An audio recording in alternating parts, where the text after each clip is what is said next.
राधे राधे। आपका स्वागत है इस पावन कथा में, जहाँ भक्ति की ज्योति जलती है और आस्था की सुगंध पूरे वातावरण में फैल जाती है। आज हम सुनने जा रहे हैं रोहिणी व्रत कथा। एक ऐसा व्रत जो न केवल शरीर की शुद्धि करता है, बल्कि आत्मा को भी दिव्यता की ओर ले जाता है। ऐसा कहा जाता है कि जब जीवन में अशांति, चिंता, रोग या दुख का साया घेर ले, तो ईश्वर स्वयं कोई ना कोई पवित्र मार्ग दिखाते हैं, जिससे मनुष्य फिर से प्रकाश की ओर लौट सके। उसी मार्ग में से एक है रोहिणी व्रत। ये व्रत केवल एक कर्म कांड नहीं है, ये एक आध्यात्मिक साधना है जो मन, वचन और कर्म को पवित्र बनाती है। इस व्रत को मुख्यतः स्त्रियां अपने परिवार की दीर्घायु, सुख और समृद्धि के लिए रखती है, लेकिन इसका फल पुरुषों को भी समान रूप से प्राप्त होता है। जो स्त्री या पुरुष श्रद्धा और नियम पूर्वक इस व्रत का पालन करता है, उसके जीवन से सभी पाप, भय और दुख दूर हो जाते हैं। उसके घर में शांति, प्रेम और संपन्नता अस्थायी रूप से बस जाती है।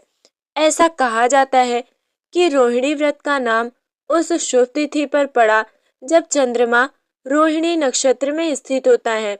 उस दिन का वातावरण विशेष रूप से शुभ और शुद्ध होता है और साधना, व्रत तथा पूजन के लिए सर्वश्रेष्ठ माना जाता है।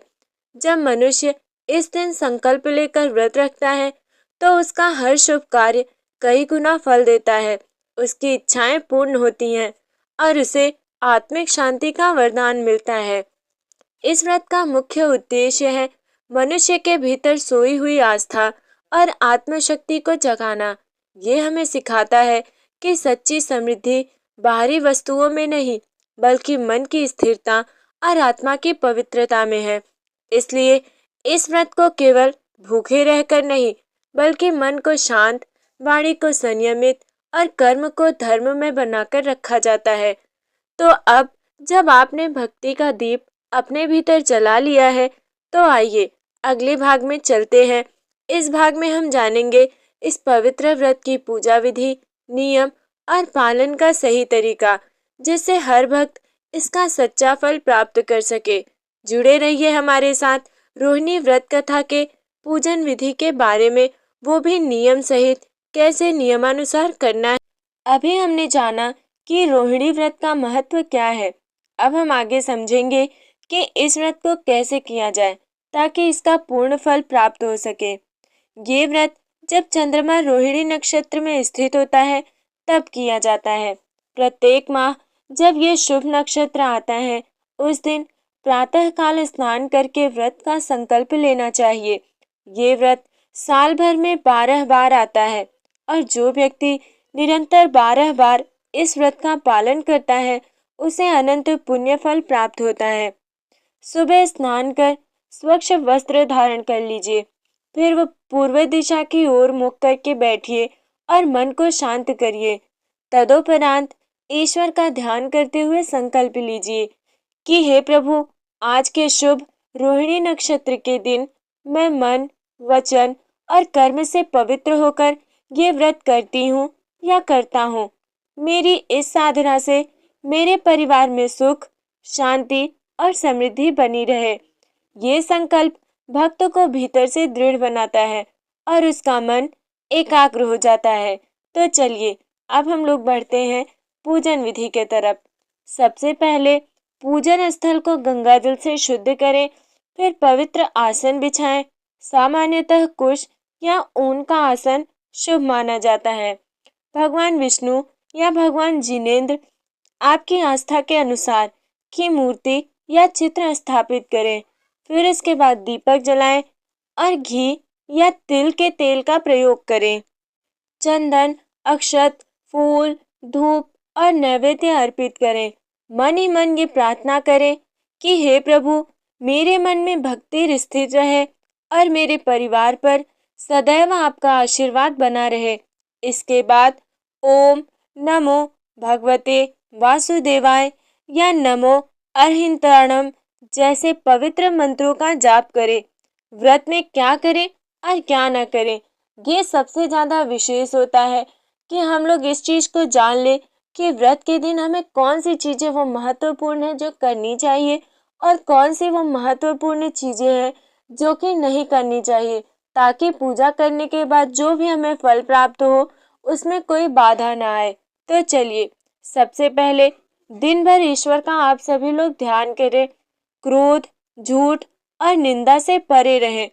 भूख और प्यास को सहन करते हुए संयम बनाए रखें।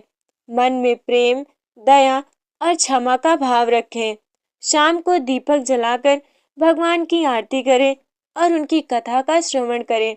ये तो था कि हमें इस दिन क्या करना चाहिए, तो आपको ये सारी चीजें करनी चाहिए। अब चलिए हम लोग आगे बढ़ते हैं कि इस दिन हमें क्या नहीं करना चाहिए। सबसे पहला है कि दूसरों की आलोचना या अपशब्दों का प्रयोग बिल्कुल ना करें। हिंसा, झूठ और कपट से एकदम बचना चाहिए। तामसिक भोजन जैसे लहसुन, प्याज आदि से एकदम दूर रहें। किसी को दुख या अपमान ना दें। तो भक्तों, ये तो था पूजन विधि नियमानुसार कैसे करना चाहिए। अब हम लोग आगे देखेंगे, आगे सुनेंगे इस व्रत से जुड़ी प्राचीन पौराणिक कथा, जो एक स्त्री की भक्ति, तपस्या और दिव्य आशीर्वाद से भरपूर है। तो जुड़े रहिए हमारे साथ आगे की पौराणिक कथा सुनने के लिए। तो चलिए अब स्टार्ट करते हैं पौराणिक कथा को। मेरे प्यारे दोस्तों, अब तक हमने जाना कि रोहिणी व्रत का महत्व क्या है और इसे कैसे किया जाता है। अब समय है उस दिव्य कथा को सुनने का, जो इस व्रत के पीछे छिपे चमत्कार, श्रद्धा और आस्था का साक्षात प्रमाण है। बहुत समय पहले की बात है। एक नगर था जो कि भद्रपुर उसका नाम था। वहाँ एक अत्यंत धार्मिक और दयालु राजा राज करते थे। राजा कीर्ति नामक। उनकी प्रजा सुखी थी, राज्य समृद्ध था, परंतु राजा और रानी को एक ही चिंता सताती थी। उनके कोई संतान नहीं थी।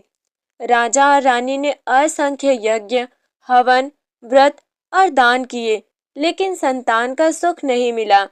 धीरे धीरे रानी का मन दुख से भर गया।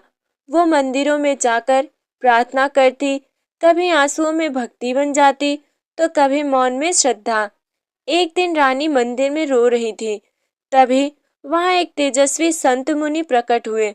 उनके शरीर से तेज निकल रहा था और उनके मुख पर एक अद्भुत शांति थी।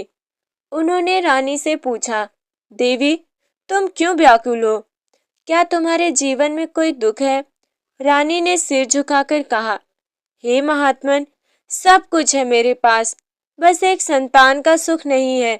ना जाने कौन सा पाप मुझसे हुआ है कि माँ बनने का सौभाग्य नहीं मिला। फिर संत मुस्कुराए और बोले, देवी, दुख मत करो। ये सब पूर्व जन्म के कर्मों का परिणाम है, परंतु हर कर्म का समाधान भी धर्म में छिपा है। यदि तुम श्रद्धा से रोहिणी व्रत रखो तो तुम्हारे जीवन की अधूरी इच्छाएं पूर्ण होंगी। रानी ने पूछा, हे गुरुदेव, ये रोहिणी व्रत क्या है? संत ने कहा, जब चंद्रमा रोहिणी नक्षत्र में आता है, उस दिन ये व्रत किया जाता है। इस व्रत में भगवान की भक्ति, संयम और ध्यान ही मुख्य साधन है। यदि तुम 12 बार ये व्रत श्रद्धा से करो तो ना केवल संतान सुख बल्कि समस्त पापों से मुक्ति प्राप्त होगी। ये सुनकर रानी के भीतर एक नई आस्था जागी। उन्होंने उसी क्षण संकल्प लिया कि वे 12 मास तक रोहिणी व्रत रखेंगी। समय बीतने लगा। रानी हर महीने पूरे नियम और भक्ति के साथ व्रत करती। कभी उपवास में उनका शरीर कमजोर हो जाता, पर मन की शक्ति बढ़ती जाती। हर पूजा में वे यही प्रार्थना करती कि हे प्रभु, मुझे शक्ति दो ताकि मैं अपने व्रत को पूर्ण कर सकूं। रानी की भक्ति देखकर पूरा राजमहल प्रभावित हुआ। राजा स्वयं उनके साथ संध्या में दीप जलाकर आरती करने लगे। राज्य के लोग कहते, हमारे राज्य में अब तो स्वयं देवी का वास है। 12वें महीने का व्रत पूरा हुआ और उसी रात रानी को एक अद्भुत स्वप्न आया। उन्होंने देखा स्वयं देवी रोहिणी उनके सामने प्रकट हुई हैं। देवी ने कहा, देवी, तुम्हारी भक्ति से मैं प्रसन्न हूँ। तुमने श्रद्धा, संयम और करुणा के साथ ये व्रत पूरा किया है, इसलिए मैं तुम्हें आशीर्वाद देती हूँ कि तुम्हारे गर्भ से एक तेजस्वी पुत्र उत्पन्न होगा, जो धर्म और करुणा का प्रकाश बनेगा। कुछ समय बाद रानी ने एक सुंदर बालक को जन्म दिया। राज्य में उत्सव मनाया गया। प्रजा हर्षित हो उठी और हर घर में दीप जलाए गए। राजा ने उस बालक का नाम रखा धर्मनंदन। वो बालक बड़ा होकर धर्मप्रिय, दयालु और सत्यवादी हुआ। उसके मुख पर सदैव मुस्कान रहती और वो गरीबों की सेवा में लगा रहता। इस प्रकार रोहिणी व्रत ने एक निसंतान रानी को सुख, संतोष और मातृत्व का वरदान दिया। ये व्रत केवल संतान का ही नहीं, बल्कि हर अधूरी इच्छा को पूर्ण करने वाला है। कथा के अगले भाग में हम सुनेंगे कैसे धर्मनंदन नामक वही बालक अपने कर्मों और भक्ति के समस्त राज्य को धर्म मार्ग पर ले आया और कैसे इस व्रत के प्रभाव से एक पूरे नगर का उद्धार हुआ। पिछले भाग में आपने सुना कि कैसे रानी की भक्ति और श्रद्धा से देवी रोहिणी प्रसन्न हुई और उन्हें धर्मनंदन नामक पुत्र का वरदान मिला। अब कथा वहीं से आगे बढ़ती है। वर्ष बीतते गए। धर्मनंदन बड़ा हुआ।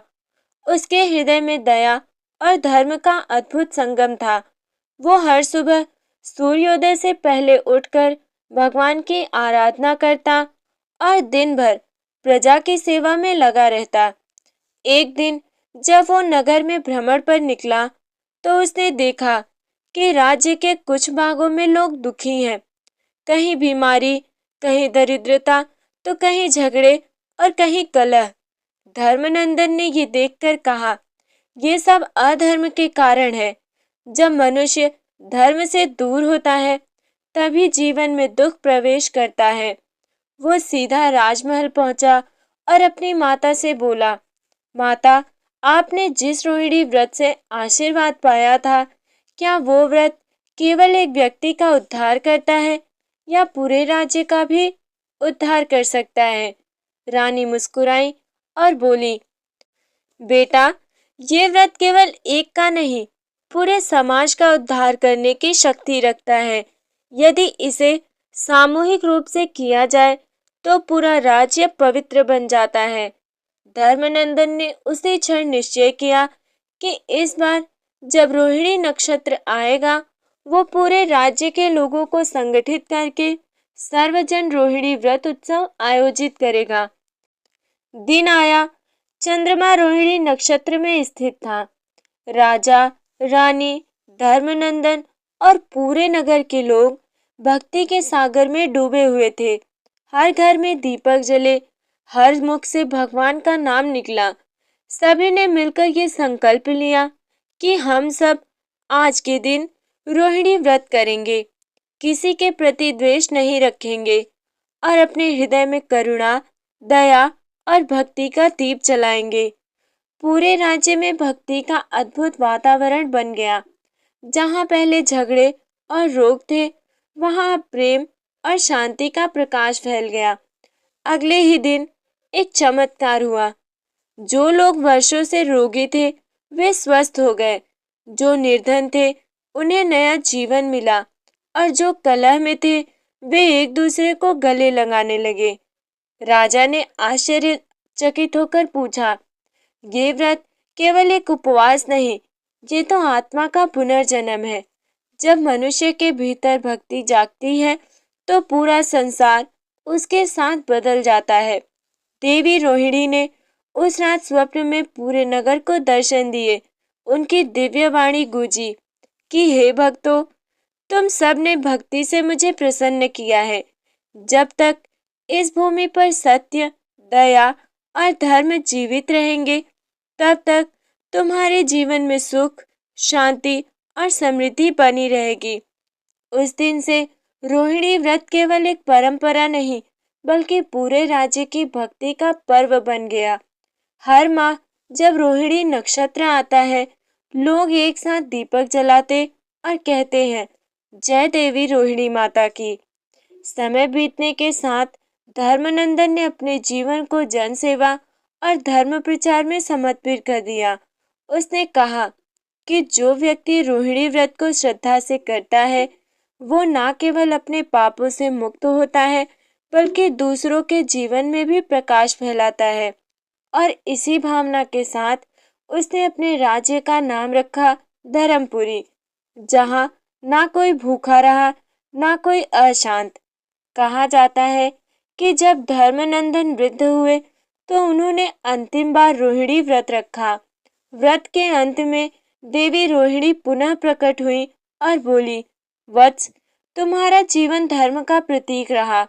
तुमने रोहिणी व्रत के माध्यम से अनगिनत आत्माओं को भक्ति का मार्ग दिखाया है। अब तुम्हें मोक्ष की प्राप्ति होगी।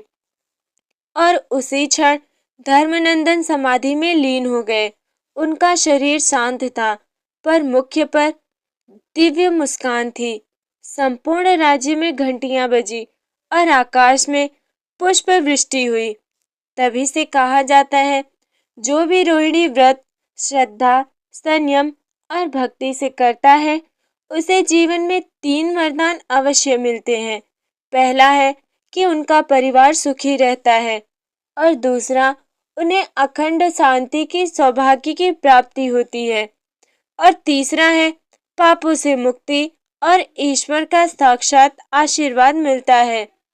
अब इस कथा के अगले भाग में हम जानेंगे, सुनेंगे इस व्रत के फल, लाभ और आध्यात्मिक संदेश, जो हर भक्त के जीवन को उजाला देने वाला है। तो जुड़े रहिए हमारे इस वीडियो में अंत तक। तो प्यारे दोस्तों, अब तक आपने सुना कि कैसे रोहिणी व्रत ने एक निसंतान रानी के जीवन को सुख और संतोष से भर दिया। कैसे धर्मनंदन ने अपने कर्म और भक्ति से पूरे राज्य को धर्मपुरी बना दिया। इस अंतिम भाग में हम जानेंगे इस व्रत का फल, लाभ और जीवन में इसका महत्व। सबसे पहला इस व्रत का फल है कि संतान सुख। जो स्त्री या पुरुष इस व्रत को श्रद्धा से करता है, उसके घर में संतान सुख का वरदान आता है। दूसरा है संपन्नता और शांति। इस व्रत से हर घर और हर परिवार में सुख, शांति और प्रेम बना रहता है। सबसे महत्वपूर्ण है तीसरा, कि हमें हमारे पापों से मुक्ति मिलती है। जो भी व्यक्ति भक्ति और संयम से ये व्रत करता है, वो अपने पिछले पापों और अधूरे कर्मों से मुक्त हो जाता है। चौथा है, हमें आध्यात्मिक उन्नति मिलती है।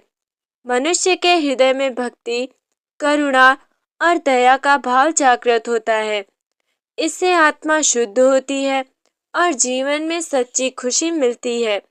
पांचवा है, समाज में हमारा भला प्रभाव पड़ता है। यदि ये व्रत पूरे समाज में किया जाए तो पूरे समाज में प्रेम, सहयोग और धर्म की वृद्धि होती है। तो दोस्तों, अब हम आप सबसे अंतिम संदेश कहेंगे और आप सभी से विदा लेंगे। प्रिय भक्तों, रोहिणी व्रत केवल एक उपवास या कर्मकांड नहीं है। ये तो मन, वचन और कर्म की साधना है।